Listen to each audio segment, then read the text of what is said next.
Well, hey, handy people, Dan here. Hey, this is a cool video today. I'm going to talk some more about what's going on with this car, but I also met an OG Volvospeed enthusiast that I've known of. We have mutual friends, and I finally got to meet him. So come on.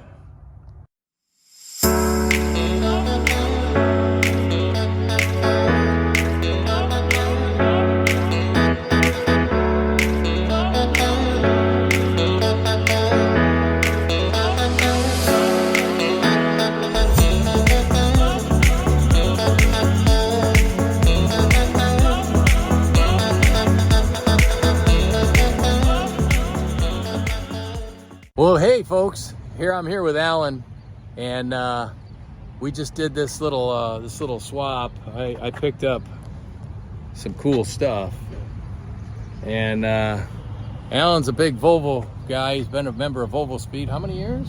Since 2009. Wow, so he's been in the game a long time. We've been talking quite a bit about Volvos and history and people, and we got a lot of mutual friends. So just wanted to do a shout out. Thanks, Alan. Thank you very much. Absolutely. Happy to contribute to the collection and happy to have it out of my basement. So. Well, hey, if you're going to be in Northern Virginia and you want to meet a great Volvo guy, this is the guy, because he's headed there very soon. So absolutely. Thanks, Dan. Thank you. Meeting Alan turned out to be amazing, and he provided me with a sweet set of rims. These will look good on my car. Next, I've been working on red, and man, I find that was left open. You know, it was on here like this, and I guess mice like holes like that size, because there was a nasty mouse nest in there, and 4 night mice I captured and relocated under the witness relocation program. Still got to get a windshield. I cleaned out the interior. Of course, that windshield was outside, and that windshield water was getting in. So I dried the interior out. Next is I'm gonna pull the seats. I'll detail the carpet, maybe pull the carpet and see what's going on underneath it, and at the same time look at the heater core on this guy. See if it's good, or if I need to do something. Probably need to do something. And yeah, we're getting there slowly but surely. Lots to do, lots being done. You know, I'm kind of anxious to drive this car. I bet it's a fun little car with that stick 5-speed and so forth. I also did some body repairs. I pulled out most of the bentness on this front. It's not perfect, but it's better than it was. Yeah, still got this little corner to work on, but I'll get to that here before too long. And then I'm gonna grab that radiator pack, pull it out, examine everything. I know the radiator's broken, so I'm gonna replace that. I don't know if the AC system's still intact or not. You know, those front condenser coils are pretty darn robust, so they might be okay. My guess is it's okay, but I could be wrong. And I'll figure out if I have any leaks and fix whatever needs fixing and kind of go from there. But yeah, red's gonna be back on the road. My prediction is a month of Sundays. How's that? Well, as you can see, red's up off the ground. The wheels are off, and I'm gonna be doing brakes next. I'm gonna check these bad boys out and see what kind of obviously the rotors are shot, but I'm gonna see if the calipers are worth fixing or what needs to be fixed, and get that ready and get that going. So that's my next steps here. I'm really considering putting 302s on this. And I read, a friend of mine mentioned to me and shared that, yeah, that you can, but I can't run the original wheels on it, which is, you know, those are 16s and the Columbas. So, But I have other options, and I'll tell you more about those as that time it comes. Got this all emptied out, as you could see. The only thing I got left is the condenser, and I'm just wondering if this one's worth, if it's going to work or not. Now, there's no Freon in the system. I verified that already. So I'm thinking, you know, this thing's been beat. It was also hit pretty hard right there in the middle from the accident. So I think I'm going to ditch this one for the other one when I bring the parts car in. So that's next. The other thing I have, thanks to our good friend, Mr. Spinner, he sent me this little guy. And if you don't know what these are, you should, especially if you got a turbo P80 Volvo. These turbo oil cooler lines, this guy and this guy, this guy and this guy's kind of hiding up under here, but there he is right there. Those always end up leaking. Now these aren't leaking, at least I can tell. However, they end up leaking and they're in the way. And anyways, this is an NA block off plate for where those oil cooler lines mate to the block. So I'm gonna do that. I call that an improvement. I'm gonna do that improvement to this car. You know, some people say, oh no, you're gonna ruin the engine. Well, I've done it to a number of engines now, and it didn't ruin any of them. So there you have that. One of the other things that I noted with this car, of course, it's got Bilsteins, which is nice. And when I tested out all the suspension, everything's tight. I'm really pleased with that. So that's a plus. I think control arms are good. I think our end links are good.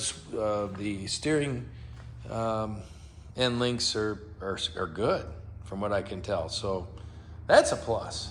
So, you know, there's a lot of pluses. There's some other challenges with the car, but we'll get to those as we get to them.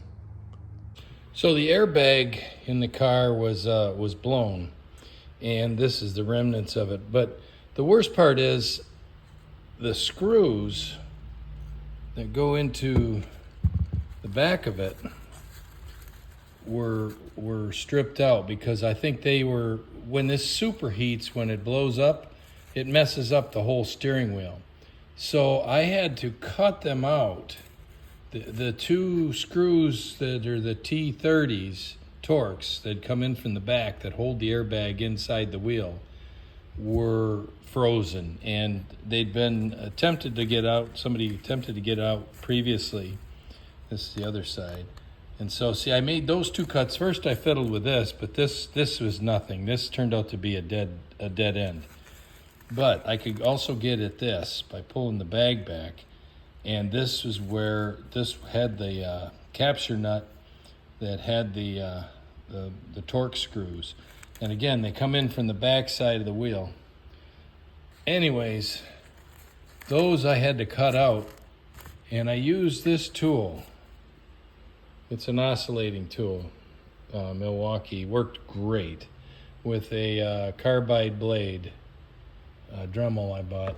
And yeah, I was able to cut that loose, and that got that, released it from the wheel. Then I could take the wheel off. Now I damaged those bolts that were part of the wheel, so it pretty much screwed the wheel too, steering wheel. Fortunately, I had a spare with the parts card. But yeah, this thing, it also melted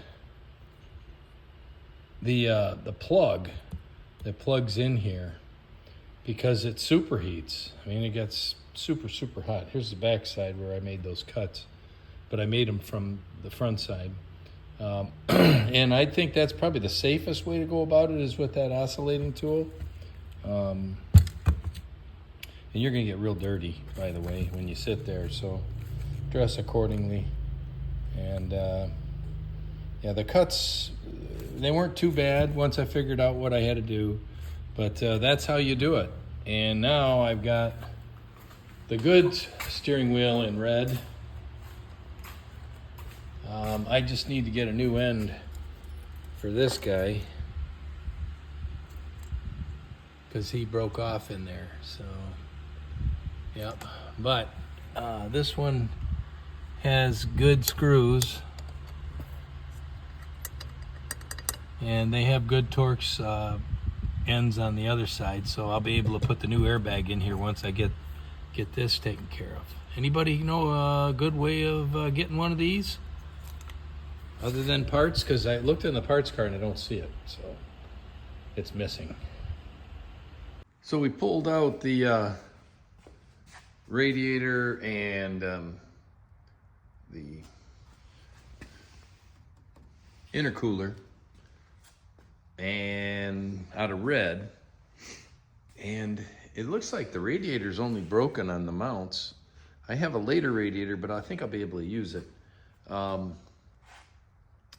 This here, the condenser, I'm wondering, it got some damage, but I've seen these survive hits. So my next thing is I'm gonna just check right here and see if I have any pressure. The moment of truth.